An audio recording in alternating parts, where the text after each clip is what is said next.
Okay, so I've exposed to the lights up top here, and as we go down you can see there isn't too much light coming off of them at all. So it all depends on how you expose, and this is still a pretty solid green. It's not as bright as it could be. It's tough to tell the floor lamps are on, which is good. So that's still a relatively consistent green, but you can definitely see a lot of shadow going on. I think part of that is going to be the sunlight coming through, but I will be re-angling a lot of the lights. I've crunched up a lot of the shapes to minimize the amount of spill that they're getting on the wall. So everywhere you see a light angle coming off is where this light is coming from. So can definitely expose for darker tomorrow night, and I'll do some more lighting experiments on it then. But this is actually not too bad a setup right here. So if we actually take, it's not plugged in.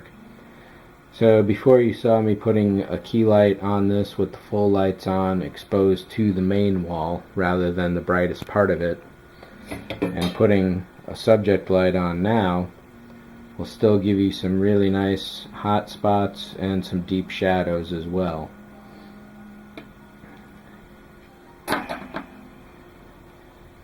So this is where you'd want to be using a fill light to get some extra notice in there. You can see how green the subject is getting, but if you move it over to white, so that spill really affects your subject a lot. Look at the wings on the Viper back there, they're practically green as is.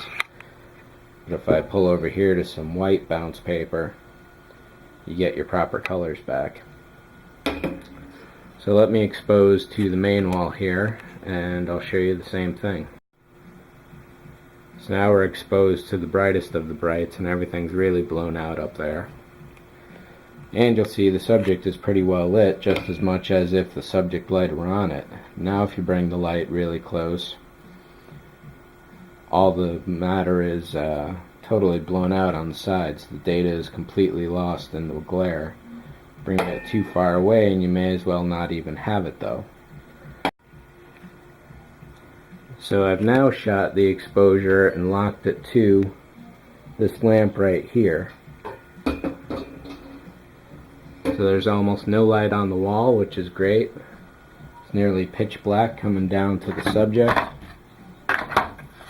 Let's actually put this here.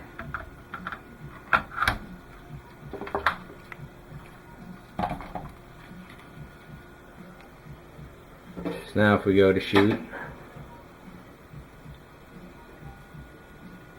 course you're completely losing your green screen, but you have total and complete control over your light. This can be good if you don't have a lot of darkness on your subject. Then you can use an old Luma key, which is basically black over the image. It's one of the oldest techniques used for compositing two pictures. So when you see a starship fly by with the stars that go through it, that's what's going on.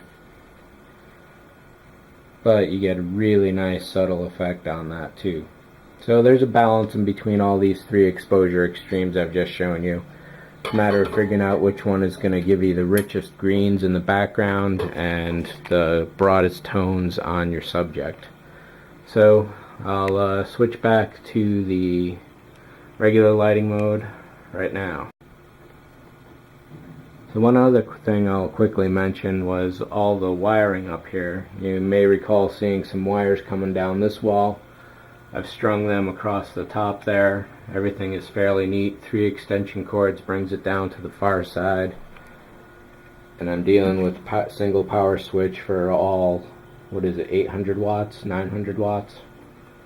5 and 3 down there with one more possibly coming.